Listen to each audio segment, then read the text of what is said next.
Om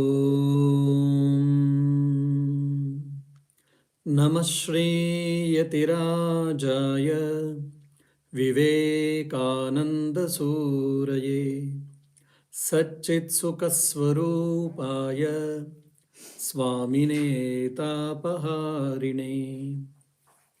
My salutations to that Vivekananda, who is king among the ascetics, whose knowledge is like bright sun, who is existence, knowledge, bliss, absolute in as a nature, and who has descended on this earth to remove all our sufferings. Om, peace, peace, peace. My dear devotees, we were discussing Swami Vivekananda's Karma Yoga, the path of selfless action. This is one of the paths to attain the freedom. In my previous class, when we were discussing about the ideal of Karma Yoga, there were two key points in that. Why we have to practice Karma Yoga to attain or to achieve detachment. Now, why to achieve or attain detachment? Because to be free or to attain freedom. Freedom is the hallmark of the life. Everyone is struggling towards freedom. But some people say or feel that when we have got abundant wealth or money, we will be free or we can be free.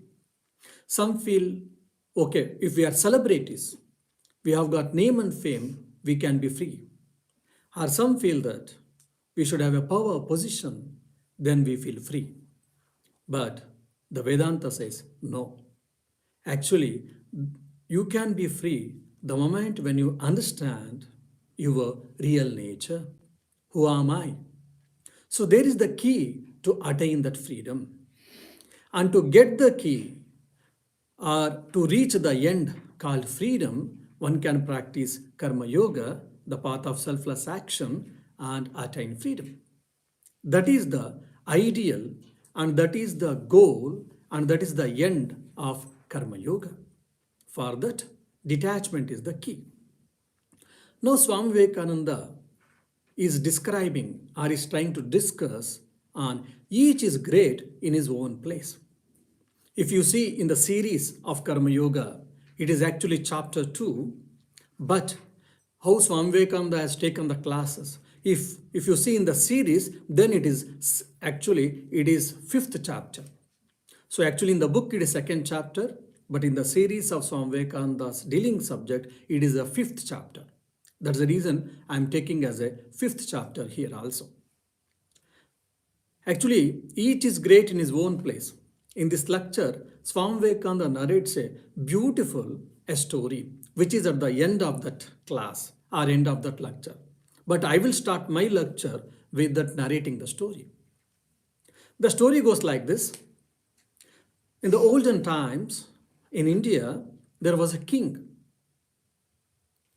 And whenever the wise people used to come to him, he used to ask, because sometimes for the need of money or for the recognition or for whatever reason, they used to come. And when they approached the king used to say, okay, I shall fulfill your wants or whatever, but you have to answer my question. Either maybe householders or monks. So among the life of householder and life of monk, which is better or which is best, you should tell me. So some used to say the life of monk is to be better, and some used to say the life of householder is the best. The king used to say, okay, fine, but you have to narrate me or you have to give the right explanation why it is so. When the monks, they were unable to give the satisfying answer for the king used to force them to marry, it seems. So that was the challenge.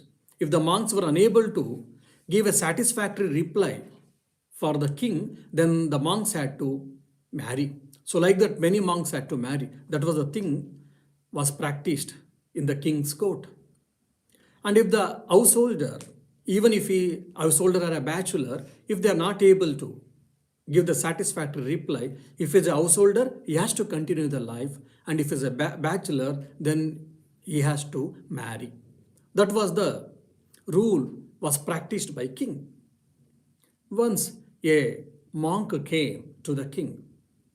He approached king. Then king asked the same question: who is best among householder or monk? He gave a very beautiful and very new, unique answer. Each person is great in his own place. I'm not saying the monk is best. I'm not saying the householder is best. Each person is great in his own place. The king was astonished to hear a new answer. Then king scratched his head and said, "How can you say that? Can you substantiate? Or can you prove your argument?" Then the king said, "Yes, my dear king, but if I have to prove that, there is a condition. What is that? You have to come along with me, and as I say, you have to lead the life." Then there was no other way, alternative way for king now. King had to follow the monk. So they were walking, and the king was following the monk, and they used to mostly whatever in the begging, whatever they used to get, they used to eat, and they used to live in the hermits or huts or in the forest. During their travel, once they entered the kingdom, and there was so many people had assembled. After trying to know what happened actually, there was a prince marriage or princess marriage. The particular country king's daughter, she was supposed to be married. This is called Swayamvara. In the olden days, there was a system. If the princess had to marry, the invitations was given to the different neighboring kingdoms. Anyone can come. Either there will be a competition. In the competition, whoever is to win, and he is to marry the princess. Or the princess can select among the kings or among the prince. She can, as her wish, she can select anyone. That is called Swayamvara. So this Swayamvara was arranged. Many kings and prince had come from the different kingdoms, and this young lady was taken in a palanquin, and when the palanquin comes in front of every king, the nearby person is to tell, it is the king's name is so and so. He has got so many military achievements, and he knows so many things. And if she is not satisfied, she is to go front or go front, go further, go forward. So like that, it happened almost in the palace. She never selected anyone. She was not impressed by any king. The king and even other kings, everyone were feeling bad. At the corner, at the one end of the corner, this monk and the king were witnessing the whole incident. And apart from these two, there was one young monk who was very handsome, who had a very handsome look, and his face was with brilliance of spiritual power. So when the palanquin was turned around when it was coming, she put the garland on the monks, on that young monk. Everyone was astonished, and monk felt terrified, and immediately he took away the garland and he dropped on the floor and said, "What nonsense it is! I am a monk. Don't you know that? I am not supposed to marry. Why did you put the garland on me?" The king didn't understand initially.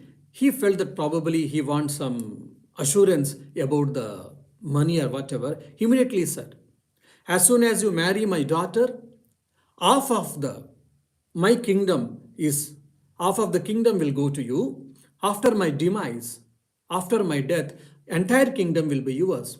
Oh, my dear young man, please marry my daughter." And saying that, again he tried to put the garland on the monk body. And again, with little angry or annoyment, he removed the garland and he put on the ground. He said, "O king, don't you know that I am a monk? I am not supposed to marry." Saying that, he started walking away from the palace. Somehow the princess, she was very much fell in love with this young monk. She started saying that if I marry, I will marry the king, this monk only. And she started following this young monk. Now the king and the monk who were witnessing, they also slowly started following them. What will happen? Let us see. Then a small battalion of the soldiers, everyone is, they also started following with the princess. The young monk started walking very fast, and these people also started walking fast, and they entered forest. And since this young monk was living in the forest, he knew every nook and corner. In no time, he disappeared in the forest. He somewhere probably he went to some cave or in the dense forest. The queen and as well as the other people were unable to find the young monk. And the princess was now alone. She started crying. And the king and the other monk who were there, our monk, these two people, they said, now it is night. Oh princess, please come and you stay with us. You stay with us, and night tomorrow morning we will show the path. And all the three went and they sat near a big tree to rest for that night. On the above tree, the birds were there. Two birds, and they had two or three children. The father bird or the male bird said, see, now guests have come. In India, guests are considered as manifestation or embodiment of God. Aditi Devo Bhava, they say. Whoever comes as a guest to our house, the God is coming in their form, so we are supposed to treat them well. That's why you see in India or even in Ireland, if you go to any Indian house, they give a cup of coffee, tea, and if the food time, they try to feed you, whatever is possible for them. In India, it is too much. And it is actually, without feeding you, they will never send. One is hospitality, the other is maybe token of love. And more than that, in Indian cultural context, the God has come in that form. We have to serve. It is our duty. Now, this bird is also talking to his wife, saying that now the three guests have come. Now it has become night. We will not be able to bring any food. One thing. And second thing, because of cold, probably they may be struggling. We have to help them. Saying that, it went and somewhere it tried to find some burning wood pieces, small pieces, and they brought that burning small pieces from the bake, and they dropped near these people in front of these three people who were sitting below the tree. They understood, and they also tried to collect small twigs, and they assembled, and whatever the small charcoal pieces was brought by bird, used that, and they lighted the fire. With the help of fire, they were kept themselves warm. Then again, this male bird started telling, you see, look, they are our guests. We are supposed to feed them. But at this night, we cannot get any food for them. So it is our prime duty to help them, saying that the male bird automatically, voluntarily, it fell in the fire so that it will be burnt and the flesh of the bird they can eat, feeling that the male bird fell in the fire. Now the female bird, it started saying that, see, there are three people and my husband's flesh will be very small. It is not enough for them to eat. So it is my duty as a sincere wife, devoted wife, to fulfill my husband's duty, feeling that it also fell in the fire. These three people, they tried to avoid the birds falling, but the bird falling was very fast. They couldn't. And these three little ones also felt, my parents' house, they would like to serve the guests, probably the flesh of our parents' birds. It is not enough. It is our duty also to feed the guests, saying that all these three little ones also fell into the fire. But anyhow, these people, they didn't eat the whole night. They were fasting. And the next day, the king and the monk, they showed the path to the princess. And princess, she came back to her father, her palace. Then the monk started saying, now, my dear king, did you understand? See, there was a beautiful princess. And also king said, instantly I will give half of my kingdom, and after my demise, already he was old, so after his demise or after his death, he will give the complete kingdom. So he had a good wife, he had a good riches, but in spite of that, he never wanted all of that. He completely renounced and he said, nothing doing, I want God and God alone. He walked away. So that should be the life of a monk. He never cares for anything else other than God. And other side, Because they were householders or the family people, they were trying to serve the guest. While serving the guest, they sacrificed themselves. So that's the reason I'm telling each person is great in his own place. The ideal householder, the ideal monk, both are great in their own place. No one is inferior or no one is superior in general. The king understood and the king accepted. The king thanked the monk to make him understand, and he went back to his kingdom, and the monk continued his journey. So, this was the beautiful story given by Swami Vivekananda. The idea is here is everyone has got their own nature, their own mindset. So, based on our interest, based on our capacity, based on our strength, one has to take the path, one has to follow the path. Either you take the path of householder or you take the path of mendicant or the monk. Both are one and the same. Finally, both will take you to attain freedom or moksha or mukti, that is nirvana or emancipation. So our ideal or the goal is to attain the freedom. For that, there are two paths. One is the life of householder, that is called pravrutti marga. The other is what? Nivrutti marga, that is life of monk. Either of you take, both are one and the same. So this is the gist of this chapter. And Swami Vivekananda, very interestingly, he starts this chapter with the Sankyan's concept of personality. Whoever has studied the Sankhya philosophy, which is one of the ancient philosophy of Oriental or of India particularly. Of course, it is much more ancient. It is very ancient even than Vedanta. When it compares to Sankhya, Vedanta is the new philosophy, and whereas the Sankhya is the oldest philosophy ever existing in the world. It is much more older than even the Vedanta. So according to Sankhya philosophy, the Prakriti, the nature is made up of three gunas, three factors or three forces or three qualities. What are the three qualities? One is called by name Sattva, Sattva Guna. The second is Rajoguna. The third is Tamoguna. How to understand this? What is Sattva Guna? For an example. And these three qualities is there in every human being or in every being. It is there in every one of us, in all of us. In generally, one quality or one guna, one force will be predominant in every being. For example, in a person, if the sattva guna is predominant, how to understand? How he will behave? Generally, he will be interested in knowledge. He wants to read more and more. He wants to be a knowledgeable man. He believes in knowledge per se. And he dedicates his life for always for acquiring knowledge. And he tries to lead the life of purity. He will be truthful. He will have a simple living. He is always obsessed with the knowledge, but not with the material comforts. And he lives a very simple living.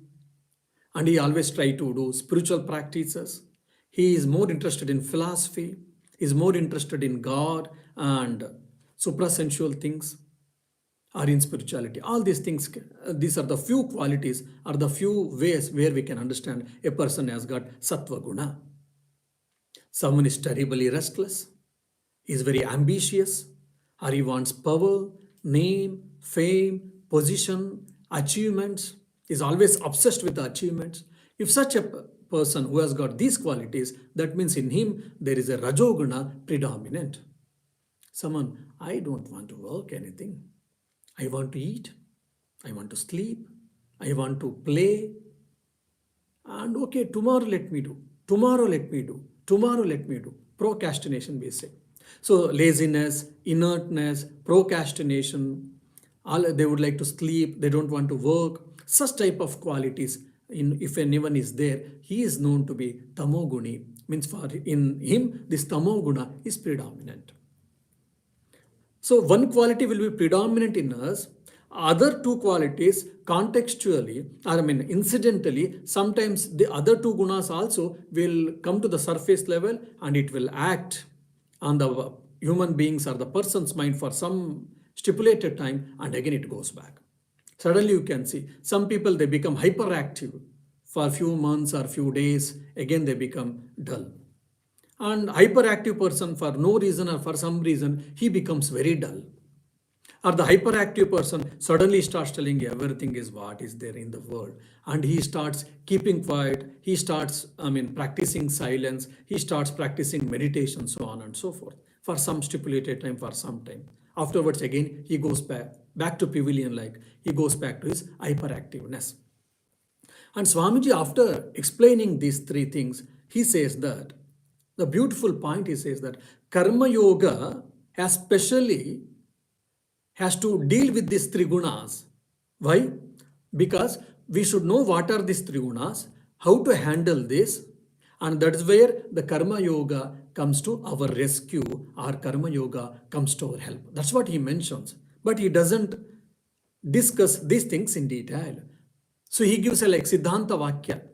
He mentions about it and he goes away to the next point. So it is for us to think and to connect the dots basically. How Karma Yoga will help us to, or how Karma Yoga is connected with these three gunas. Now, why one should practice Karma Yoga? Or first of all, why do we need karma, the action? Or if I don't work, what happens? In the mundane life or in the empirical life or in the day-to-day life, if we don't work, no one is there to feed us. To have our bread and butter, one has to work. That is a simple thing. Actually, here the undercurrent or the undercurrent philosophy is doing work, either good work or bad work, is better than the inertness or the laziness. Either doing a good work or bad work is better than not doing anything. Doing good work with desires, motivated with desires, is better than the prohibited actions, performing prohibited actions. Then doing good work with right attitude and without expecting any fruits of work, fruits of action, is the best among all these things. So these are the different gradations. Now, when a person has got a tamoguni, he will be lazy. And if a person has got rajoguna, predominantly, he will be active, no doubt, but is motivated with the desires. I want this, I want that, that's the reason he works. And if he is not going to get anything, then he will not work. He is not interested in that.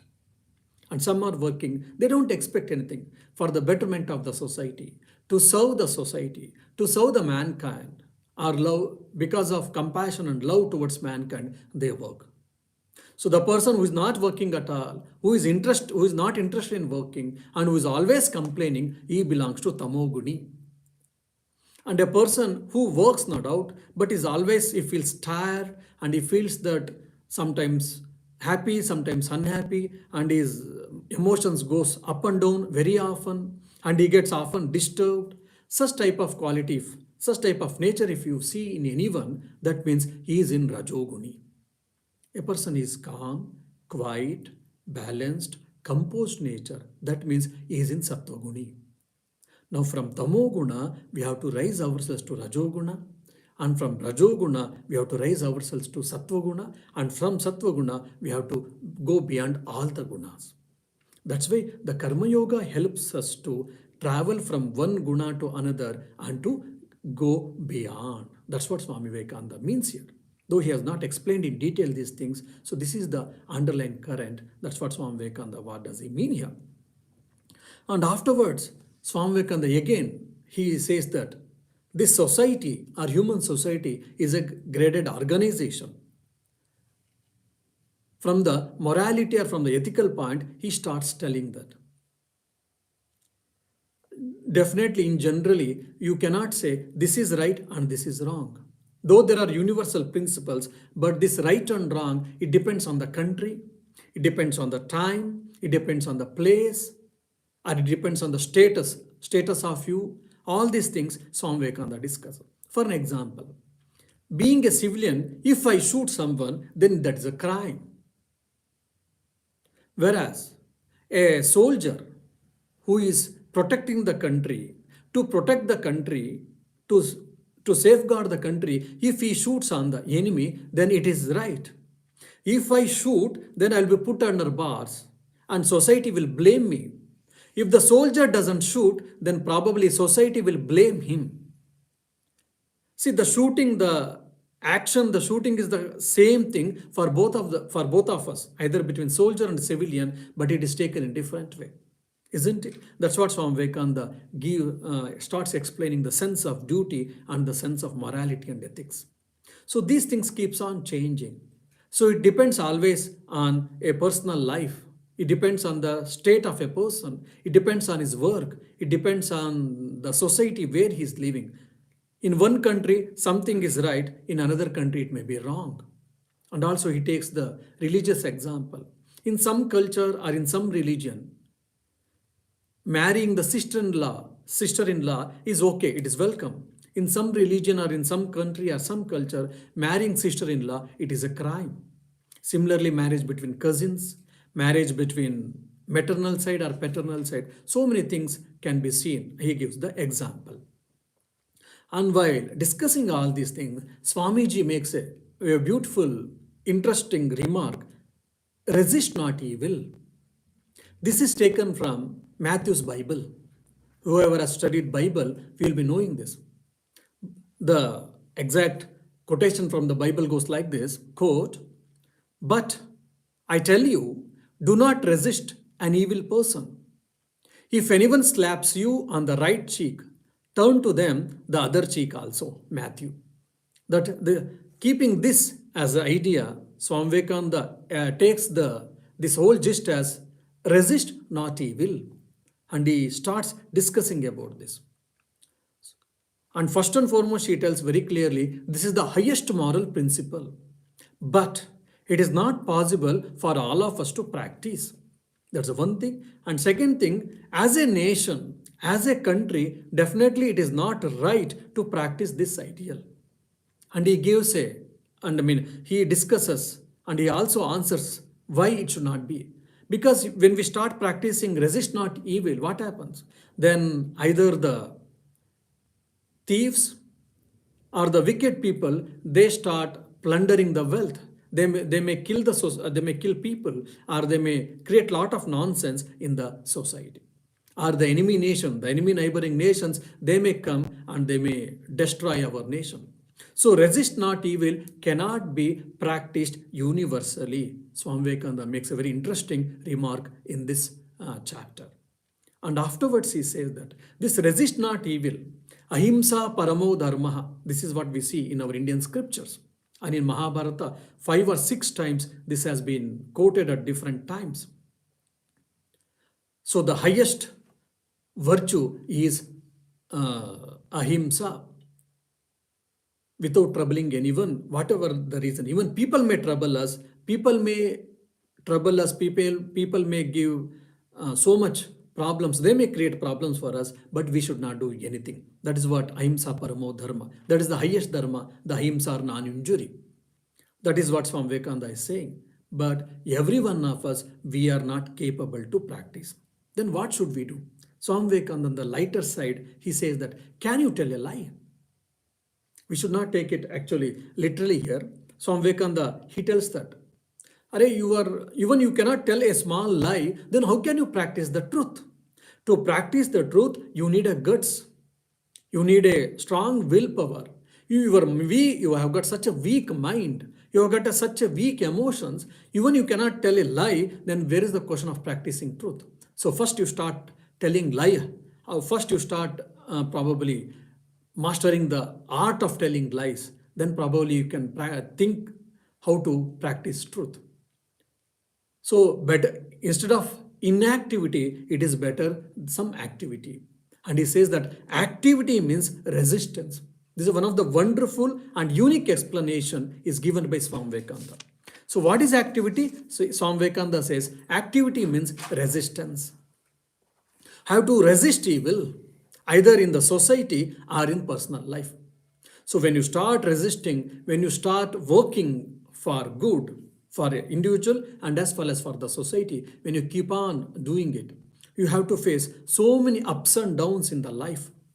So emotional upheavals happen, emotional ups and downs happens, all by encountering such ups and downs, slowly, slowly, slowly, you become composed in the nature and you attain that calmness, then you will be able to, though you are capable of beating someone, you are capable of taking tit for tat for someone, because the non injury or the non resistance is the highest virtue, is the highest duty, thinking that you will keep quiet. When such state of mind, when you attain that, then only you are able to or you are bound to practice non resistance, the himsa, otherwise, you are not. And he gives the example of Arjuna.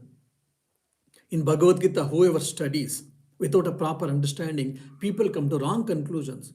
Are, you say Krishna is the Lord, but Krishna is asking Arjuna to fight.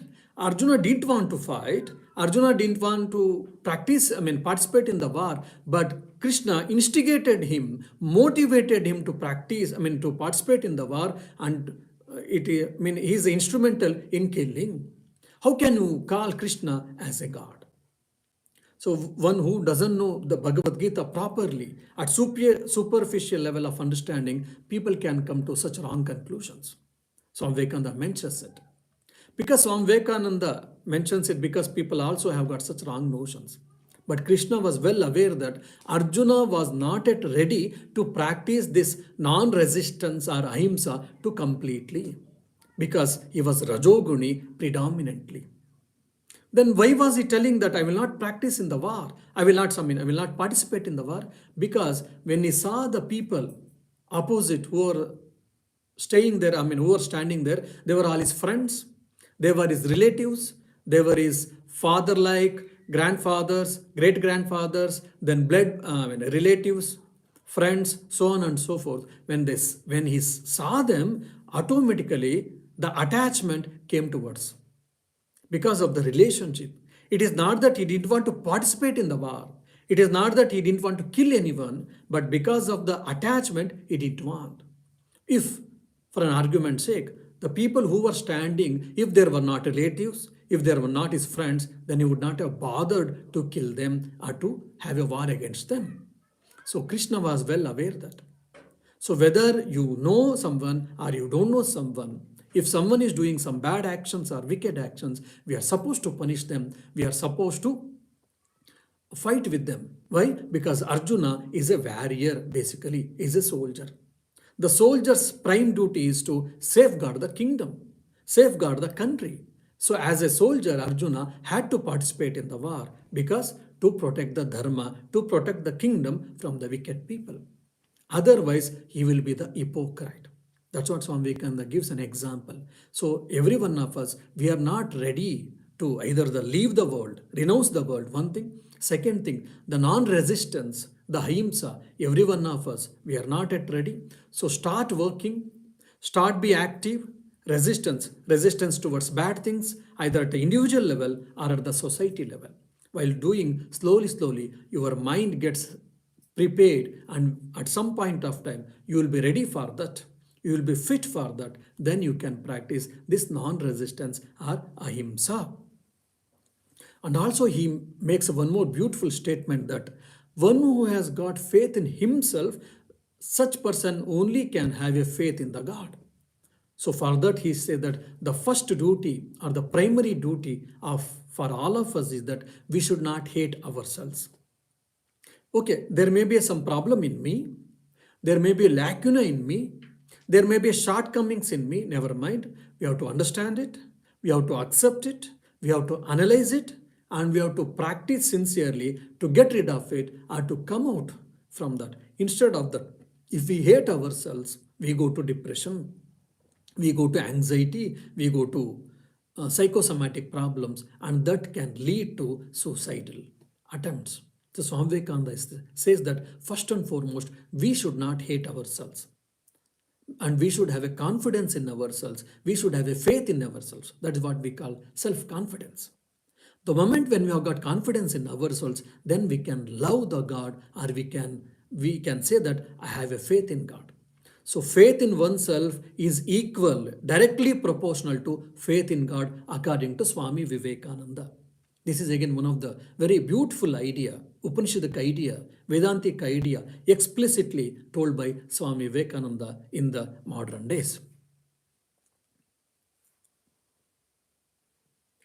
And Swami Vivekananda says that to practice this non resistance, you need the highest mental power, highest moral power. To attain that, you have to go through resistance. Resistance means activity. What type of activity? The activity which is based on morality and ethics. I have to be good. I have to be truthful. I have to be kind. I have to be polite. And I have to be ethically, morally right. And I have to lead my life. So, with all these rules and regulations, with all these boundaries, when I start working with intense activity, that is what resistance, according to Swami Vivekananda. When you keep on doing, then you will progress mentally, intellectually, morally, emotionally, and also spiritually. And you go to the stage where the non-resistance, the ahimsa, will be the natural state for you. And such person can say that I will not resist anything. You may kick me, or you may scold me, you may abuse me, I keep quiet. And this is seen very clearly in the life of Sri Ramakrishna Paramahamsa as a natural. A priest used to perform worship in the Mathurnath Vishwas house. Mathurnath is a rich landlord. He was a son-in-law of Rani Rasmani, and she is the lady who built the Dakshineshwar temple. But every one of us, we know, whoever studied the life of Ramakrishna, that Mathurnath Vishwas and Rani Rasmani, they were devoted disciples and followers of Sri Ramakrishna. Whatever Sri Ramakrishna used to wish, all his wishes are, if he wanted anything, everything was fulfilled. So many people felt envy about it. Oh, whatever Sri Ramakrishna asked, Sri Ramakrishna used to ask hardly anything. Whatever Sri Ramakrishna asked, even without asking him, Mathurnath stands and he tries to fulfill his wishes. If the same situation would have been for us, you would have felt that blessed. We would have got so many riches. We would have got so many wealth from this rich landlord called Mathurnath Vishwas.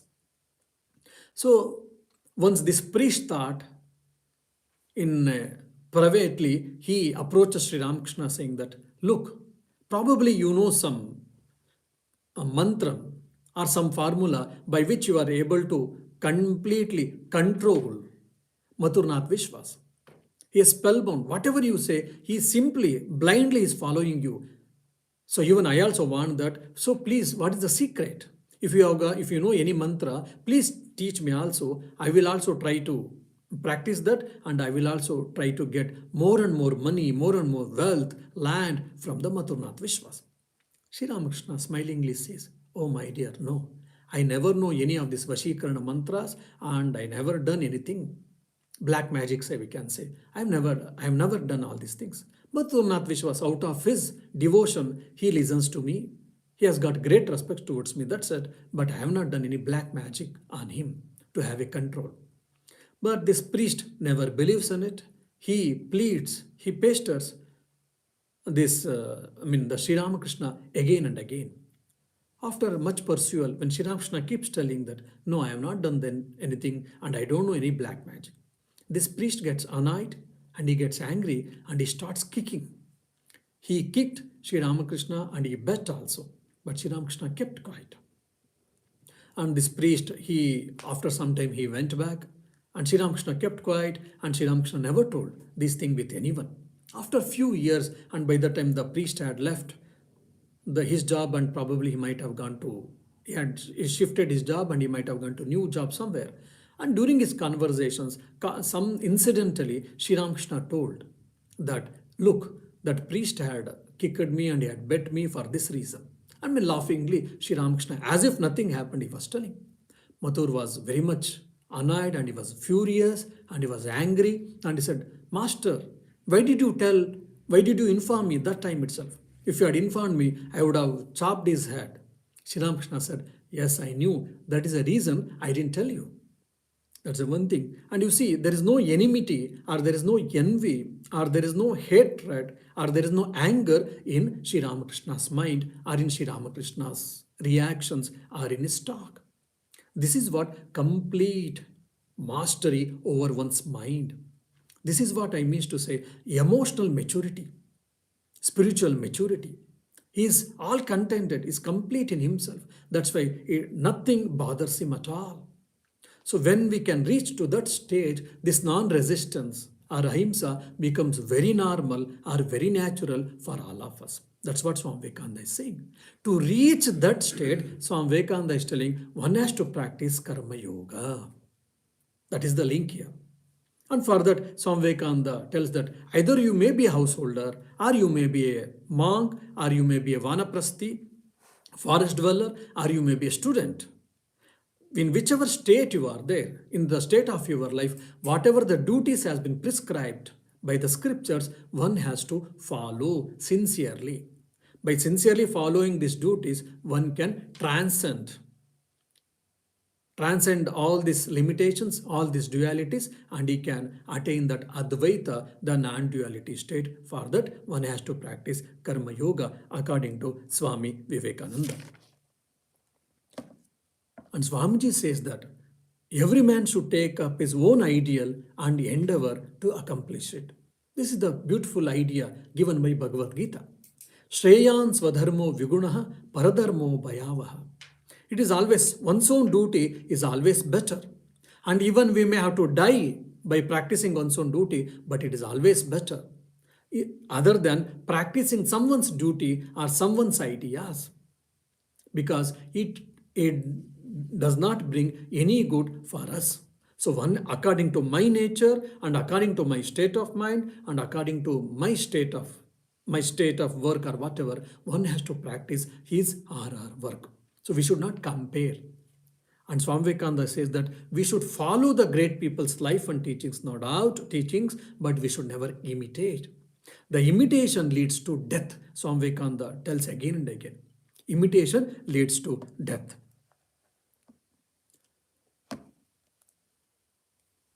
And again, Swami Vivekananda says that, there's one more beautifully, that diversity is the nature of the creation.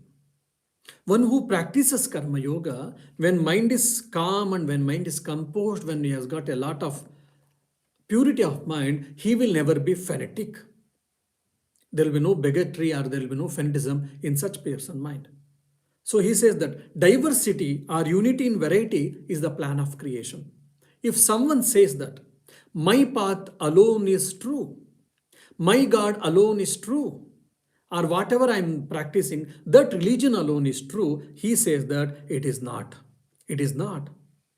It is because of fanatic thing it is happening, or it is a dull-headed fellow, he says, Swamiji. He is a dull-minded fellow or unintelligent fellow makes such comments.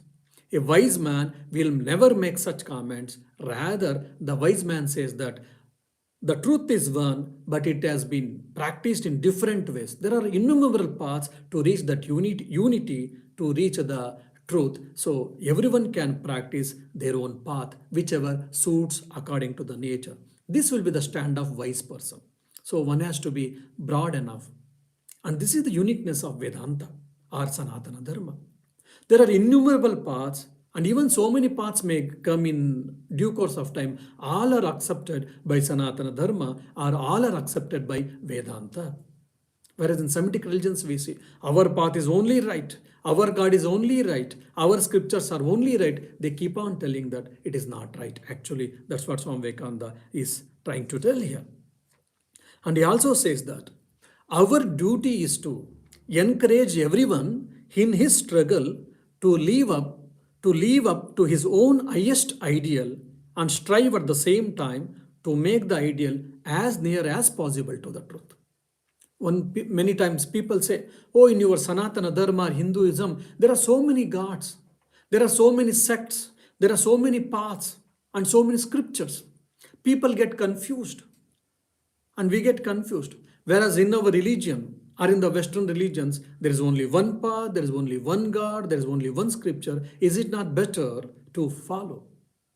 But the intelligent person or the wise person laughs at it.